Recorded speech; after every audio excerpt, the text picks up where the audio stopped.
Oke, baiklah. Kita sekarang ada di video sampling yang keempat. Saya akan membahas tentang non-probability sampling. Jadi, setelah mempelajari tentang probability sampling, kita perlu menyadari bahwa tidak selalu kita bisa mengetahui semua elemen di dalam populasi kita, atau bisa jadi kita tahu, tapi kita tidak bisa memperoleh informasi atau memperoleh data dari elemen-elemen populasi tertentu. Dengan demikian, tidak mungkin kita untuk mengumpulkan data dari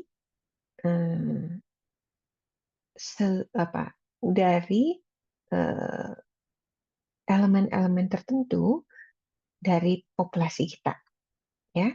Dengan demikian, kita bisa jadi terpaksa untuk melakukan sampling yang sifatnya non-probability atau yang kita kenal sebagai non-probability sampling. Ya, non-probability sampling akan digunakan ketika kondisinya adalah tidak atau ada sebagian elemen di dalam populasi yang tidak mempunyai peluang untuk dipilih sebagai subjek penelitian kita atau subjek sampel kita. Nah, perlu kita ingat dalam kondisi ini, kalau kita memilih non-probability sampling, maka ada kelemahan yang harus kita garis bawahi, yaitu hasil penemuan dari penelitian kita tidak akan sulit atau tidak mudah untuk kita anggap bisa mewakili keseluruhan populasinya, ya. Jadi kita harus admit, kita harus mengakui bahwa dengan melakukan non-probability sampling, maka kemampuan sampel untuk dapat digeneralisir menjadi lebih kecil. Itu ya. Tetapi sekali lagi, seringkali non-probability sampling itu menjadi satu-satunya cara untuk mengumpulkan data. Ya, oke. Non-probability sampling ada dua macam. Yang pertama yaitu convenience sampling, yang kedua adalah purposive sampling. Ya, convenience sampling sesuai dengan namanya, pengumpulan informasi dari anggota populasi itu diperoleh dari anggota populasi yang memang conveniently available untuk memberikan informasi kepada kita. Jadi, kita akan mengumpulkan data dari anggota populasi yang memang bisa kita temui, yang bisa kita approach, yang bisa kita datangi, yang kita bisa akses, gitu ya. Nah, convenience sampling seringkali paling sering digunakan dalam exploratory phase, dalam tahap eksploratory dari penelitian yang seringkali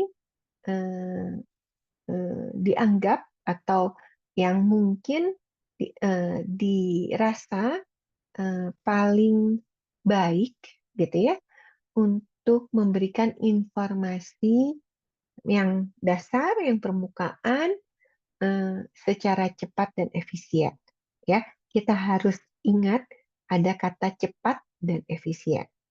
Nah, jadi memang convenience sampling tidak disarankan untuk penelitian yang memang inti penelitiannya, gitu ya. Berikutnya adalah purposive sampling. Purposive sampling sesuai dengan namanya, tentu saja sampling kita lakukan berdasarkan purpose-nya, ya.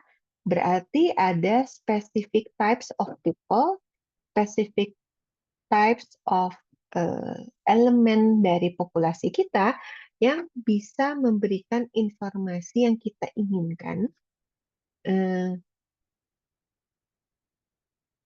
eh, biasanya kriteria tersebut akan ditentukan oleh peneliti kita sebagai peneliti. Pindah Yesus. Oke, berikutnya kita akan lanjut membahas tentang purposive sampling. Tadi, non-probability ada confidence, ada purposive. Kemudian purposifnya ada dua juga. Ada judgment dan ada kuota. Kalau judgment, itu kita uh, menentukan sampelnya berdasarkan tentu saja judgment dari si peneliti. Ya, biasanya akan digunakan judgment sampling ini ketika memang jumlah orang yang dapat memberikan informasi itu sangat terbatas, ya, atau jumlah kategori orangnya itu juga sangat terbatas, ya. Oke, nah seringkali purposive sampling itu adalah pengambilan sampling yang paling mungkin, ya, ketika kita memang membutuhkan informasi yang spesifik dari orang yang spesifik, ya. Tetapi kita harus ingat judgment sampling itu membutuhkan usaha serius gitu ya dalam menemukan dan memperoleh akses kepada kelompok orang yang memang harus kita jadikan sampel penelitian kita, ya. Oke.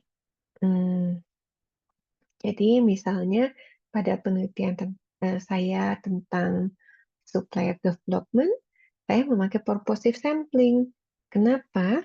Karena saya benar-benar butuh informasi dari perusahaan-perusahaan yang memang for some extent menerima supplier development program dari customer-nya. Nah, kan susah ya untuk apa ya, untuk memperoleh informasinya, untuk mengakses orang-orang tersebut. Maka saya menggunakan sampling frame-nya dari perusahaan-perusahaan besar otomotif yang memang dikenal memberikan supplier development program. Saya minta supplier list-nya mereka. Nah, supplier list-nya mereka itu yang saya jadikan sampling frame, gitu ya. Nah, oke. Berikutnya adalah kuota sampling, ya. Jadi kita menganggap bahwa ada kelompok-kelompok tertentu yang akan bisa mampu atau cukup mewakili penelitian kita, gitu ya. Cukup merepresentasikan apa yang kita butuhkan di dalam penelitian kita, ya. Nah, sorry. Biasanya kuotanya dibuat sama untuk setiap subgroup dan didasarkan pada total numbers, total jumlah dari setiap grup di dalam populasinya. Ya, karena ini non probability, kembali lagi sulit untuk hasilnya di generalisir. Ya, oke. Berikutnya, oke, ini adalah summary dari sampling tadi. Ya, Anda bisa lihat di sini berdasarkan kebutuhan Anda, sebaiknya Anda menggunakan sampling, metode sampling yang seperti apa, gitu ya. Oke, Berikutnya kita akan masuk ke topik tentang penentuan sample size. Apa saja sih yang menyebabkan atau apa saja sih yang menentukan seberapa besar sampel size yang harus kita ambil? Yang pertama adalah tujuannya, tujuan penelitiannya. Ya, sejauh mana kita ingin melakukan generalisasi misalnya. Ya, yang kedua adalah hmm, sejauh mana kita menginginkan tingkat presisinya. Yang ketiga adalah eh, sebesar apa acceptable risk dalam prediksi eh, eh, untuk memprediksi level of precision tadi yang kita kenal sebagai confidence level, ya. Yang keempat adalah eh, variasi, ya, variability dari populasinya, eh, ukuran populasi itu sendiri, dan biasanya sampel size juga eh, ditentukan oleh cost dan time constraints. Jadi kadang ada penelitian yang membutuh, pengambilan keputusannya harus cepat sehingga waktunya sangat terbatas atau biayanya sangat terbatas. Gitu ya. Oke.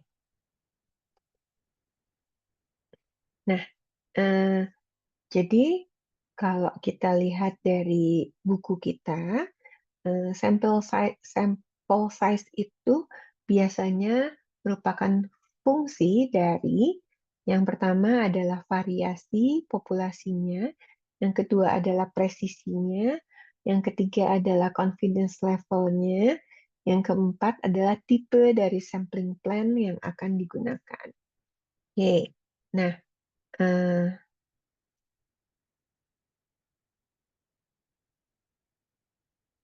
oke, ini ya tadi ya, sorry, precision, confidence, eh, variability, dan cost benefit analysis, ya, itu menjadi aspek dalam penentuan sample size.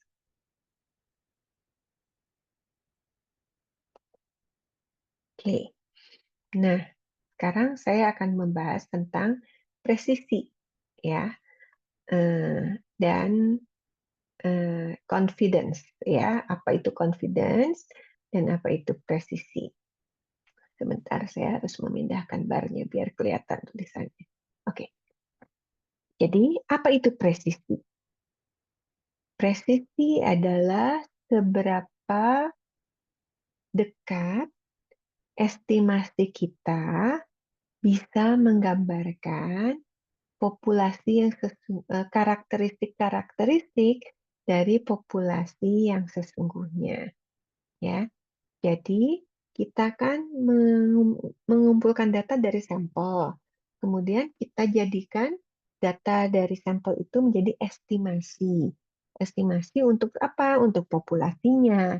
Untuk mengestimasi karakteristik dari populasinya.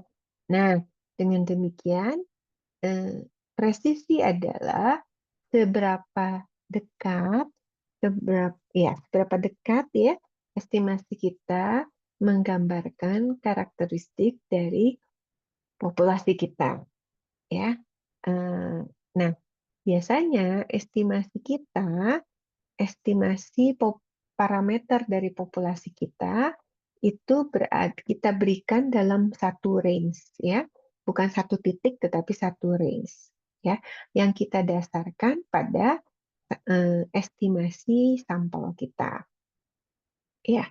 Nah, presisi adalah sebuah fungsi dari eh, range of variability.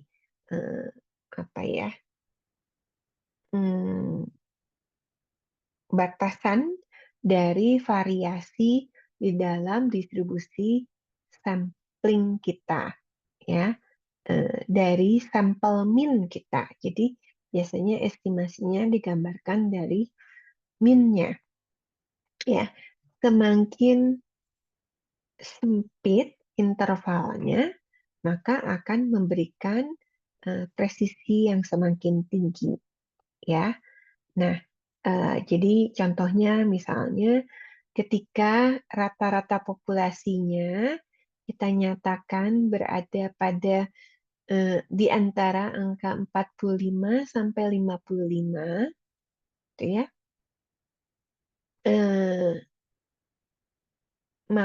Itu artinya lebih presisi daripada kalau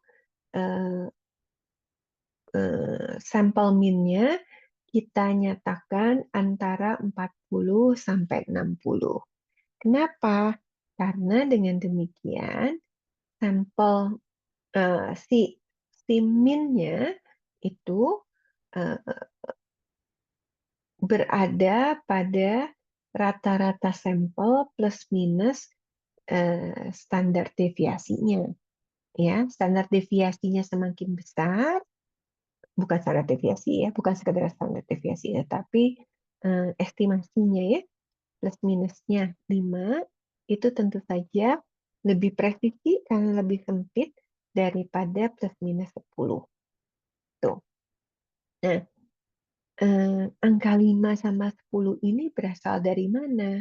Ya, dari nanti Anda akan kenal dengan apa? Standar error dan juga nanti berhubungan dengan angka normal atau Z ya. Baik, bentar pulpen saya mana ini.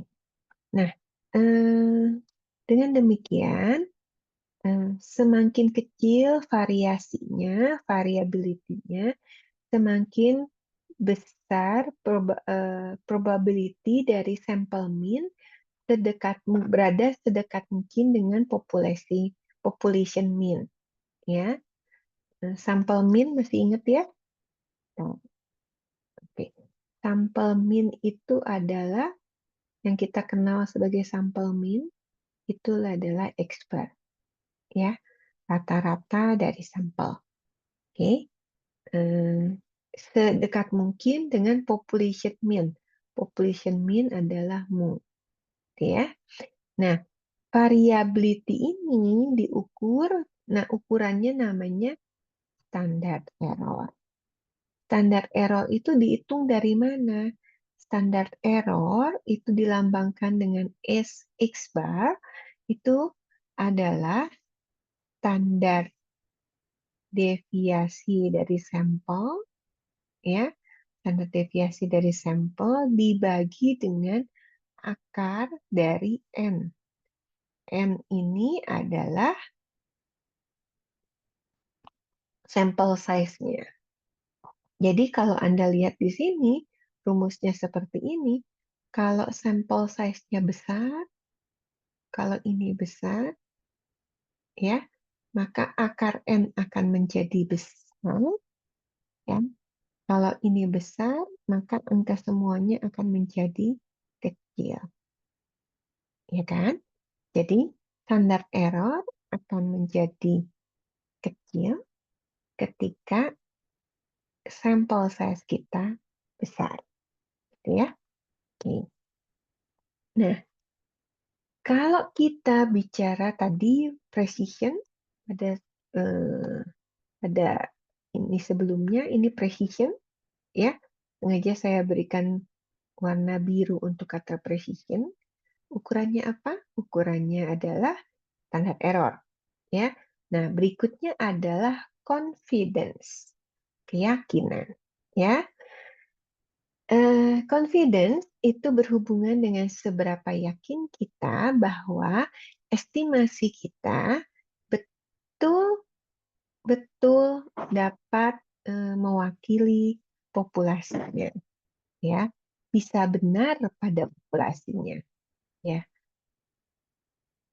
Jadi, confidence ini menggambarkan level of certainty, seberapa yakin kita, level dari keyakinan kita bahwa estimasi kita betul sama dengan atau bukan sama ya, dapat mengestimasi populasi parameter dari populasi kita, ya. Tentu saja didasarkan atas sampel statistik kita, gitu ya.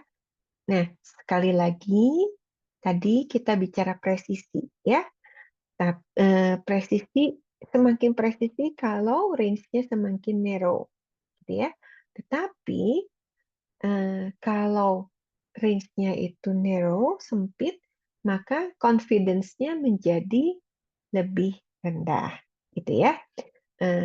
Kalau kita mengambil range yang sempit, biasanya confidence-nya menjadi rendah. Kalau kita mengambil confidence yang besar, maka semakin tidak presisi, gitu ya. Oke. Nah,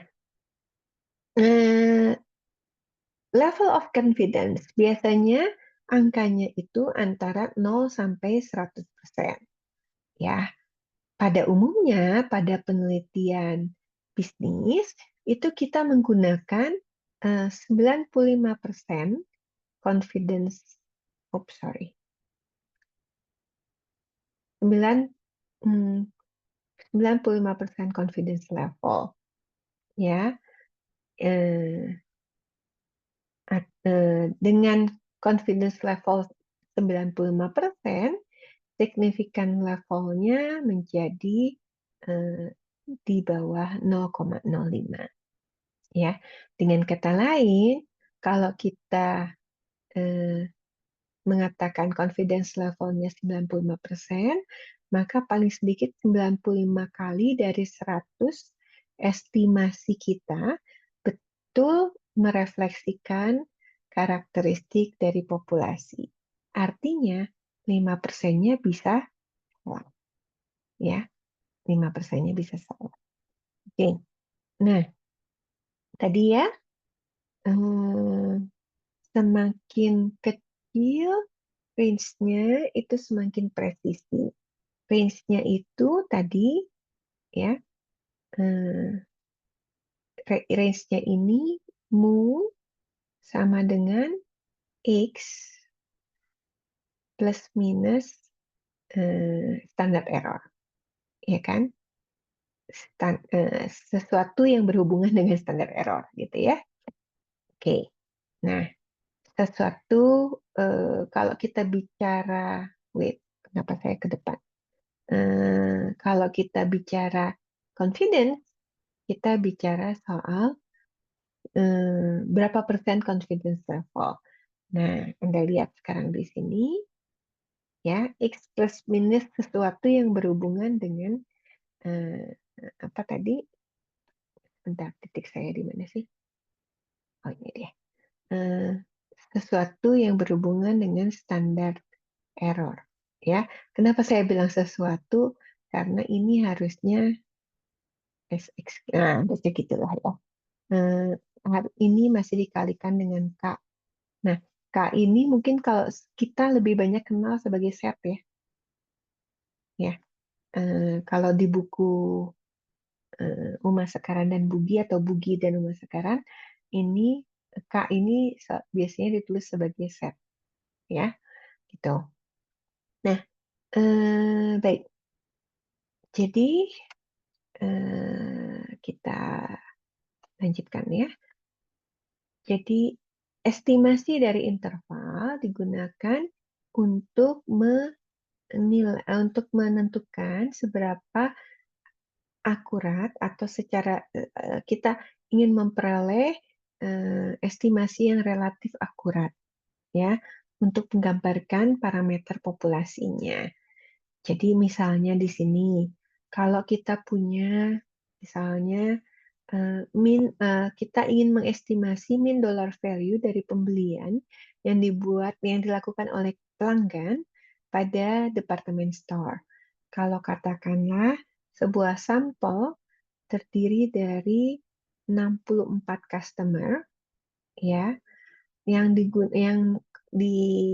si 64 customer itu dipilih dengan systematic sampling design ya. Kemudian kita peroleh data rata-rata dollar value yang dibelanjakan oleh setiap pelanggan itu dari 64 pelanggan itu adalah where is it? $105 ya, dengan standar deviasinya dari sampel itu adalah 10. Kalau kita standar deviasinya 10, maka S-nya di sini 10, jumlah orangnya 64, maka standar errornya menjadi 1,25 ya. Kalau kita pakai bahasa Indonesia jadi 1,25. Dan kemudian confidence level itu akan confidence level ini akan memberikan angka si K atau set ini ya, yang kita kenal sebagai set biasanya. Nah, yang paling umum tuh tadi kan 95% confidence level ya. Itu akan menggunakan K value atau set value sebesar 1,96. Itu yang paling umum. Kalau kita pakai 90%, itu 1,645. Kalau pakai 99%, itu 2,576. Itu ya. Nah, jadi kalau kita menginginkan 90% confidence level, maka 90% confidence level itu angkanya 1,645 ya untuk K-nya. Maka kita akan gunakan 105, versus, bentar, ya, 105 adalah X bar, rata-rata dari sampel. 1,645 ini adalah 90% confidence level, angka setnya, ya. 1,25 tadi adalah standar error kita, ya. Standar error kita yang kita hitung dari standar deviasi sampel dibagi dengan apa tadi? Akar N. Ya. Oke, ini adalah standar error ya. Oke. Nah, maka dengan demikian, maka min dari populasi kita akan berada di antara angka 102,944 sampai 107,056. Oke. Kalau kita ingin 99% confidence level, maka K value-nya ini menjadi 2,576, ya kan? 2,3, ya, 576 di sini, maka Anda lihat min ini X bar, X apa sampel, rata-rata sampel ditambah 2,576 kali 125. Maka Anda lihat range kita menjadi lebih lebar. 101,78 sampai 108,22 bandingkan dengan yang ini. Gitu ya. Nah, dengan demikian semakin lebar interval kita, maka akan menjadi tidak precise dalam mengestimasi population mean atau rata-rata populasinya, tetapi confidence levelnya semakin tinggi, gitu ya. Jadi semakin lebar, sekali lagi interval kita, semakin tidak presisi, tetapi semakin confident. Oke. Nah, jadi biasanya kita akan menggunakan the central limit theorem, ya.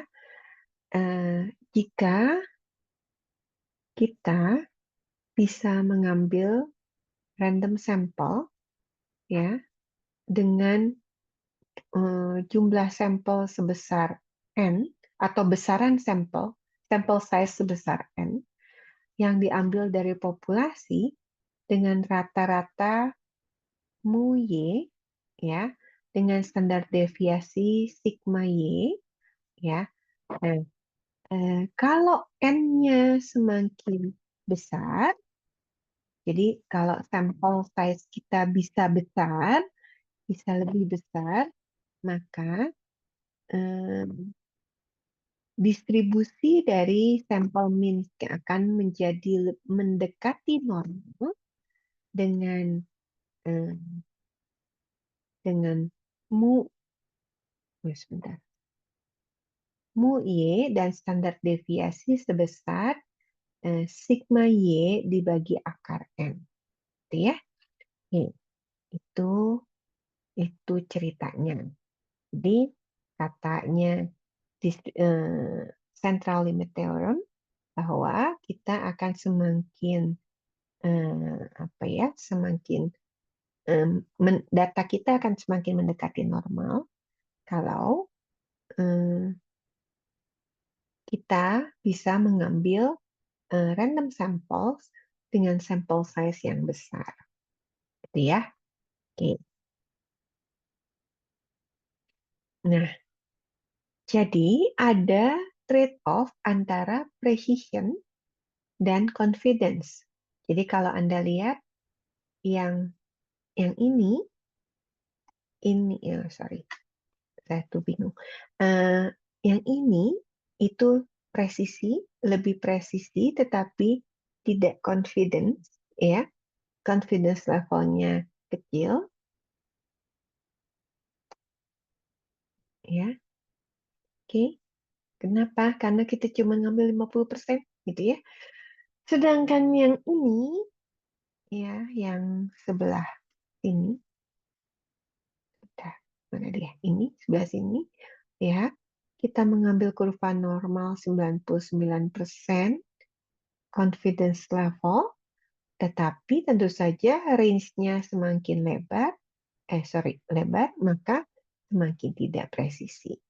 Ya, 50% itu sangat presisi, tetapi tidak confidence. Kalau 90 sampai 99% itu less precision, tidak terlalu presisi, tetapi lebih confident. Oke, ya. Ya, ini contohnya dalam hypothesis testing. Misalnya, kita akan menetapkan misalnya, penelitian kita ingin meneliti tentang apakah jumlah dana yang dikeluarkan oleh pelanggan pada departemen store A dan departemen store B itu berbeda atau tidak. Ya, maka hipotesa nolnya adalah mu rata-rata belanja A dikurangi rata-rata belanja B sama dengan 0. Itu hipotesa nolnya. Hipotesa alternatifnya adalah mu A dikurangi mu B tidak sama dengan 0. Ya, kalau tidak sama dengan 0 ini bisa A lebih besar dari B, bisa B lebih besar dari A. Ya.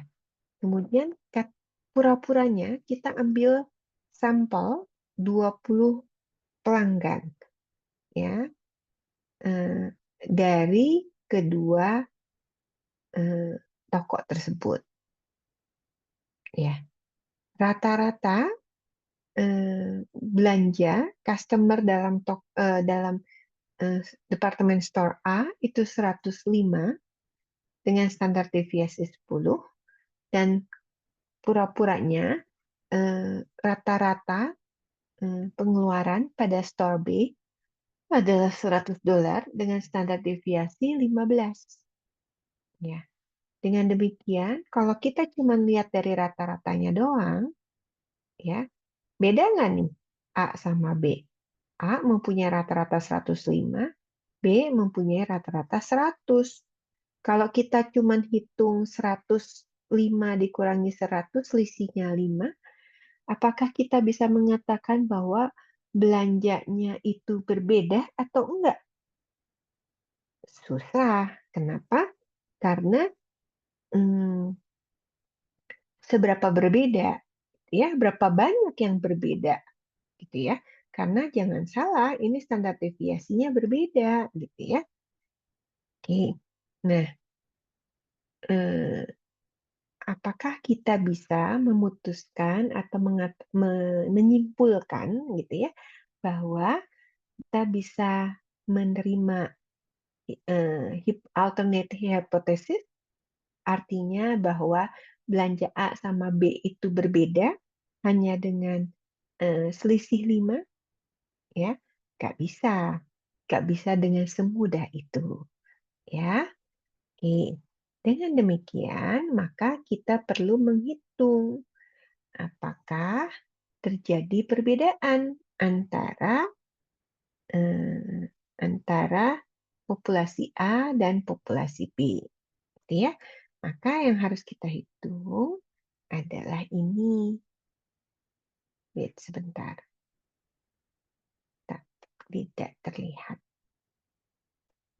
Ya. Yang pertama kita harus hitung adalah ini satu adalah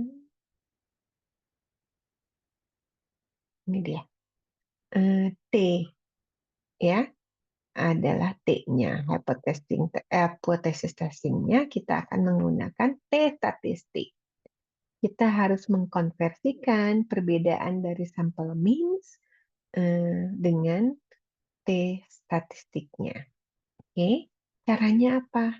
Caranya T itu hitungnya rata-rata dari sampel pertama dikurangi rata-rata dari sampel kedua, kemudian dikurang rata-rata sampel ya, dikurangi mu 1 dikurangi mu 2 dibagi dengan standar errornya.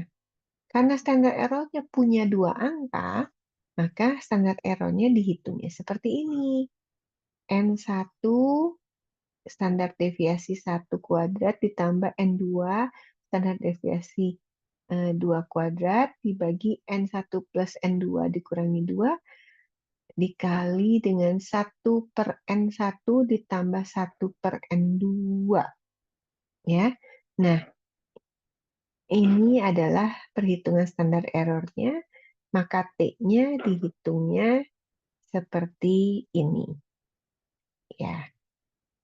Nah, mu A dan mu B ini kita asumsikan berapa ya? Apa mu A dan mu B itu kita asumsikan 0 karena kita peroleh dari null hipotesis kita. Dengan demikian, kita akan peroleh angka T kita adalah 1,206. Sorry, 209. Kenapa? Sudah. Dengan demikian, sekarang kita punya 2 sampel dengan masing-masing 20 orang, dengan degree of freedom-nya tadi berapa? 38 gitu ya. Maka SX-nya jadi seperti itu. Tuh. Nah,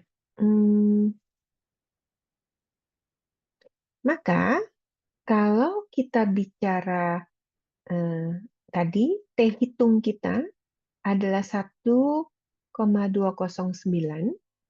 Nah, itu kita harus bandingkan dengan T pada tabel. Dengan degree of freedom 38 tadi, kita akan bandingkan untuk mencapai 0,05 significance level, maka critical value-nya adalah 2,021.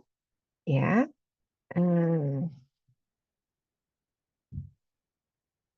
Oke.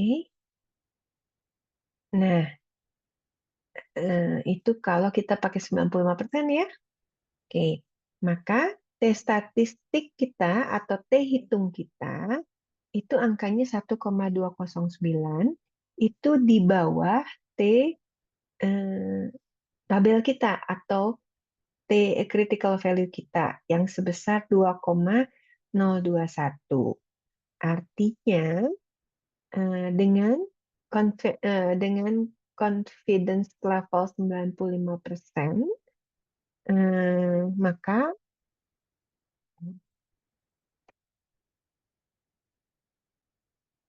kita bisa katakan bahwa karena dia masih lebih rendah, ya, maka yang kita terima adalah null hipotesisnya, ya. Dengan demikian, alternatif hipotesisnya menjadi rejected, ya. Artinya apa? Kalau gitu, dengan perbedaan hanya 5 pada rata-rata sampel, kita mengatakan bahwa perbedaan pada sampel itu tidak significantly different dari 0. Tidak berbeda secara signifikan dari 0. Ya. Dengan demikian, kesimpulannya, tidak ada perbedaan yang signifikan antara pembelanjaan customer pelanggan pada department store A dan department store B. Ya, jadi kembali lagi, kalau kita hanya menghitung selisih dari rata-rata sampel kita, itu belum dapat kita gunakan sebagai estimasi. Maka kita harus menghitung T statistik atau T hitung, dan kita bandingkan dengan T critical value atau T tabel. Nah, ada cara yang lebih gampang nggak sih? Ya ada, kalau kita pakai program eh, untuk menghitung T statistik kita, ya. Kalau kita pakai SPSS, oke, nanti akan ada apa ya, video lanjutan tentang quantitative data analysis, oke, ya, oke. Dengan demikian, sampel data dapat digunakan untuk mengestimasi parameter, ya, tetapi harus dilakukan testing hipotesa, ya, atau hipotesa testing tentang value dari populasinya, korelasi dari populasinya, dan selanjutnya. Oke, nah, jadi gimana maksudnya? Sampel size itu harus ditentukan dengan cara apa? Ya, nah, ini ada beberapa petunjuk yang saya berikan.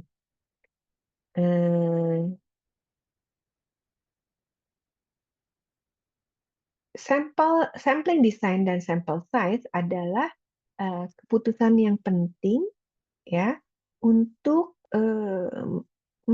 membuat sampel kita bisa representatif untuk digeneralisir, ya.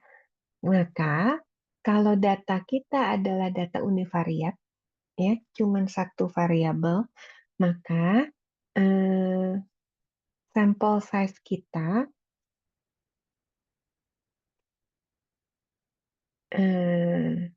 akan ditentukan dari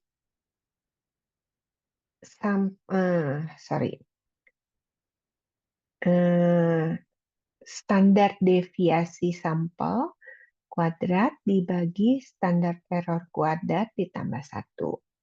Ya. Nah, standar error-nya dihitung dengan cara ini, ya. Oke. Nah, kalau data kita multivariat, ya, maka Anda bisa menentukan sampel size dengan Krejci dan Morgan. Ini ditulis tahun 1970, ya, sumbernya. Anda bisa lihat tabel 13.3 dari buku Anda. Atau Anda bisa memakai rumus Cohen, ya. Itu kalau multivariat. Nah, bentar. Nah, ini ada lagi rule of thumb untuk menentukan sampel size yang ditentukan atau dinyatakan oleh Roscoe tahun 1975.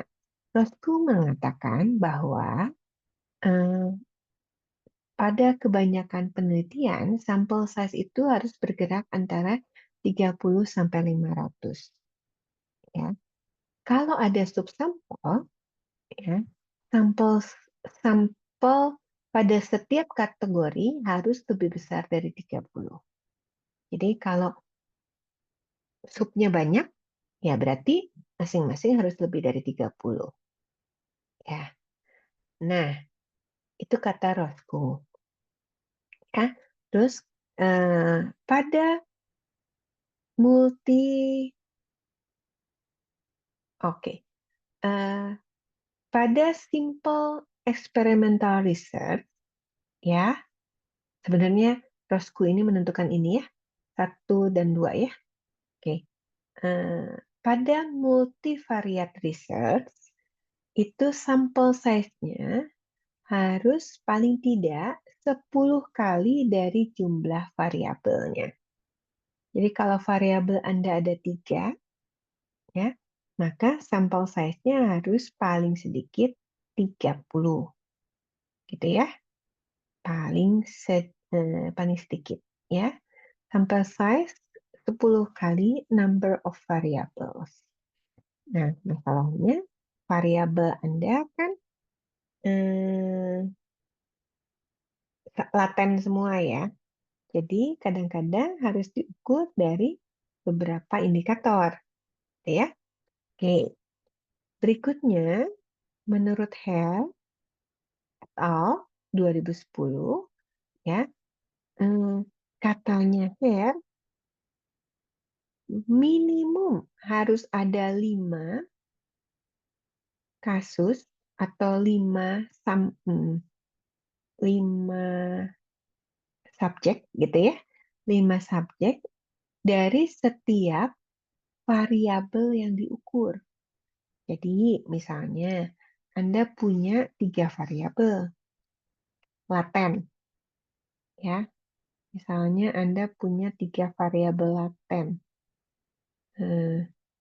Misalnya kemarin saya mana sih ini? Nah, misalnya X1 satisfaction, X2 trust, gitu ya. Kemudian Y adalah performance. Nah, satisfaction ini kan laten variabel nih, tidak mudah diukur, tidak bisa ditanya cuma sekali, puas nggak? Gitu, nggak cukup.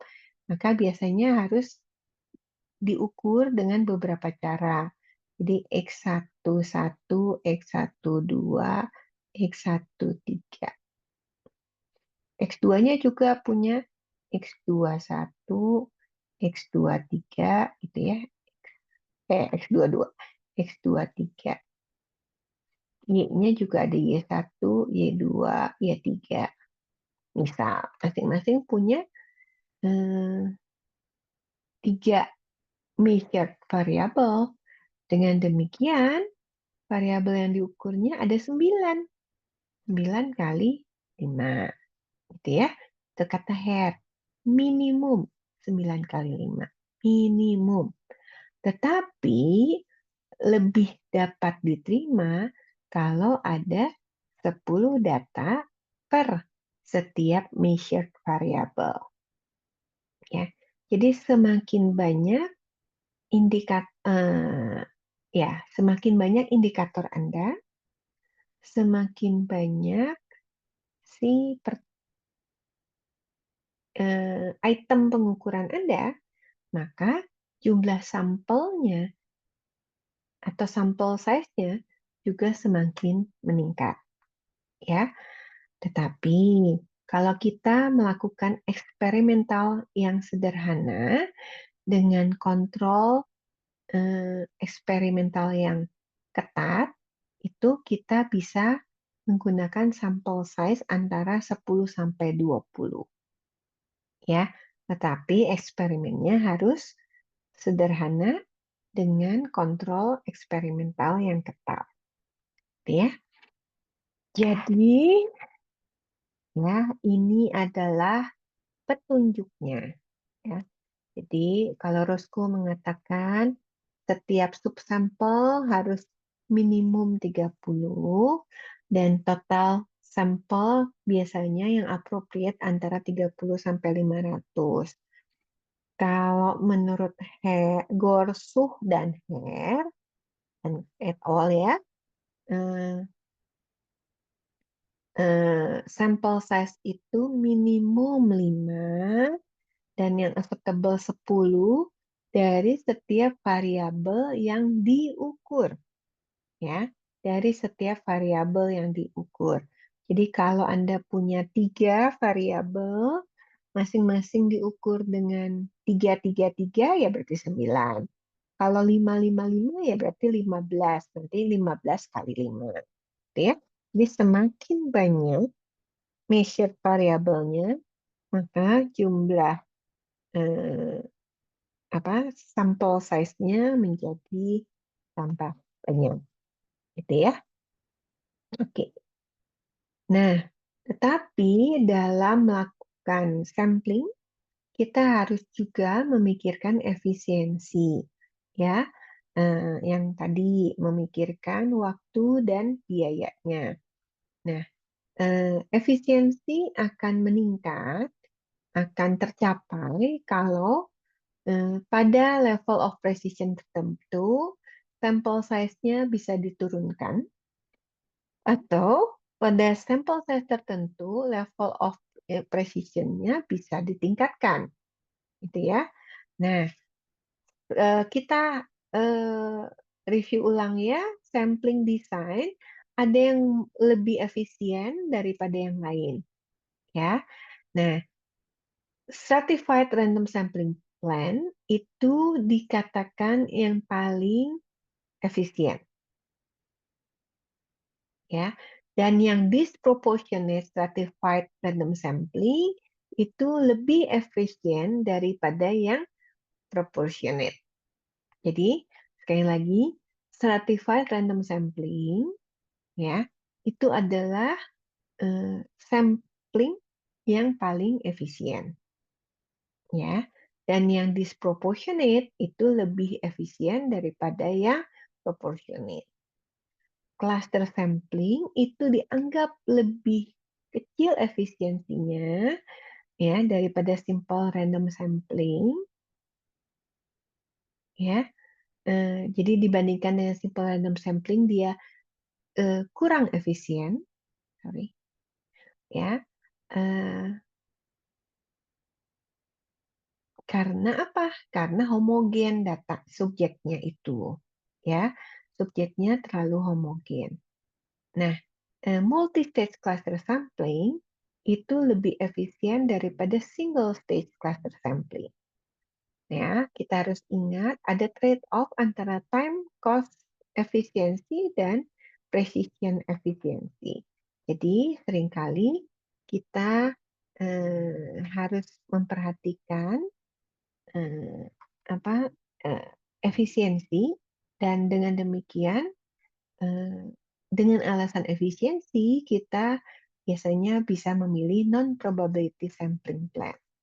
Ya, kalau kita memang menginginkan presisi, maka kita harus menggunakan probability sampling plan.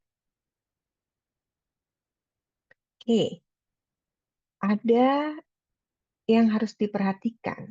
Ya, ada beberapa hal yang harus diperhatikan dalam melakukan sampling. Yang pertama adalah non-response error.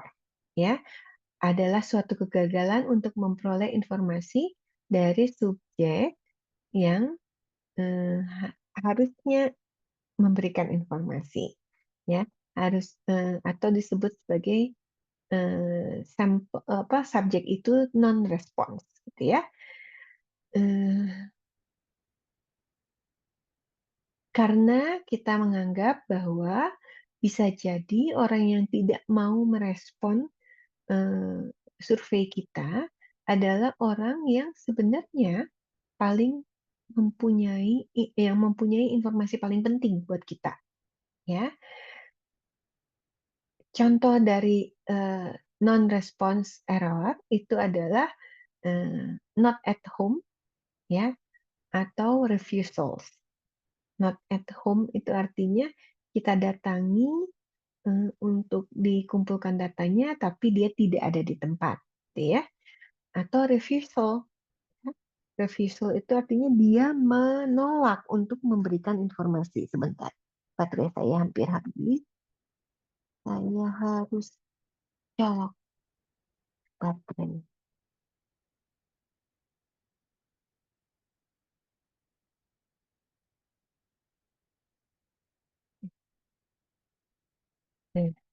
Nah, kita tidak mungkin untuk menghindari non-response error, ya. Tetapi tentu saja kita bisa berusaha, ya. Eh, Sorry, kita kita bisa berusaha untuk mengurangi, tetapi kita tidak bisa sama sekali menghindari non-response error. Kita tidak mungkin juga kita memaksa orang untuk menjawab kuesioner kita, ya. Kalaupun ada yang mau merespons dengan terpaksa, biasanya mereka tidak akan memberikan tanggapan yang baik, tanggapan yang sesuai dengan kondisi yang sebenar-benarnya, karena males jawabnya, gitu ya. Dengan demikian, non-response error itu harus kita akui, tetapi kita tunjukkan apa saja usaha kita untuk menghindari non-response error. Ya. Nah, berikutnya saya akan membahas sekilas tentang uh, sampling di dalam kualitatif study. Ya, kita harus ingat pada penelitian kualitatif itu biasanya kita akan menentukan target population, tetapi biasanya kita akan menggunakan non-probability sampling karena biasanya kita tidak mempunyai tujuan untuk melakukan statistical inferences, tidak mengambil generalisasi, ya. Nah, purposive sampling itu biasanya digunakan di dalam qualitative investigation, ya. Nah, dengan demikian yang penting buat kita adalah subjek penelitian kita, subjek dari sampel kita harus bisa mewakili keberagaman dari populasinya. Nah,